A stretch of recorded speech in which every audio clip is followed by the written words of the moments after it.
C'est ça. Là, vous faites partie de l'ADN, mon cher François-Xavier. Bien joué, le premier but du meilleur, donc, ailier droit. O'Brien Niateux la joue sur le poste 2. Et la cartouche envoyée par le champion d'Europe, Linus Persson.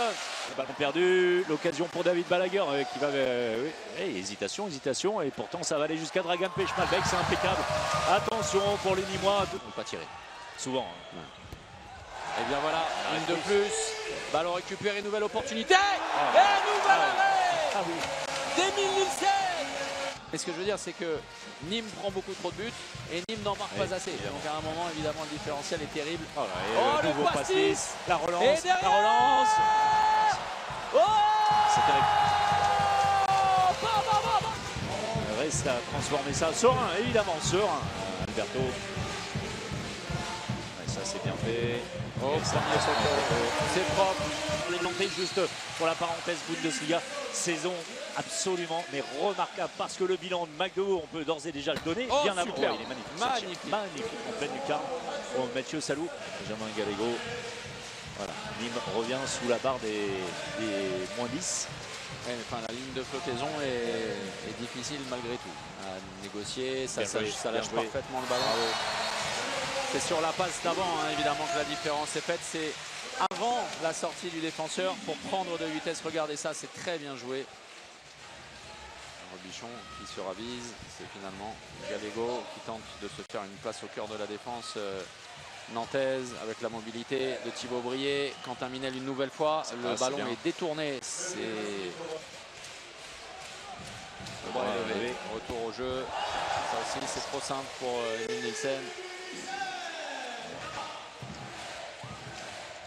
Il y a, semble-t-il, plus d'agressivité. Le pastis de Théodore Paul sur la tentative d'Emeric Min.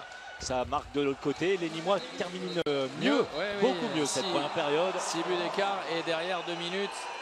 C'est cette statistique qu'on vient d'apercevoir, le nombre d'arrêts. Attention à ce ballon perdu à nouveau. Et attention à cette punition. Encore une fois, le slalom.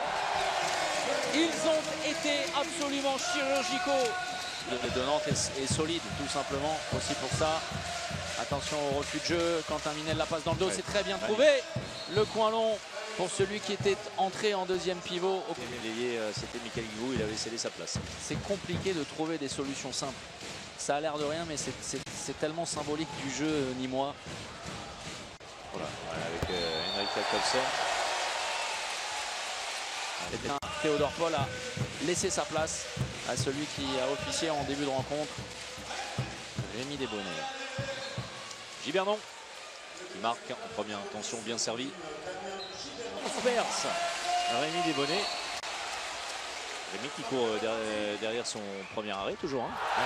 Et bien voilà, Emile Nielsen qui avait besoin d'extérioriser au quart d'heure de cette seconde période de la Bretèche hors secteur. Le ballon est lâché et qui échappe à la vigilance. Ce tir de Pedro Portela de Rémi Desbonnets. Une onde à peine qui a fait vibrer l'océan tranquille sur lequel a navigué les Nantais. On navigué les Nantais, oui. Le but de Baptiste Bonnefond. Ce qui va faire donc 13 points d'avance pour Nantes qui consolide un peu plus. Vivement que ça se termine.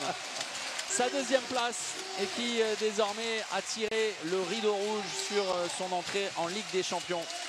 Victoire 39-28.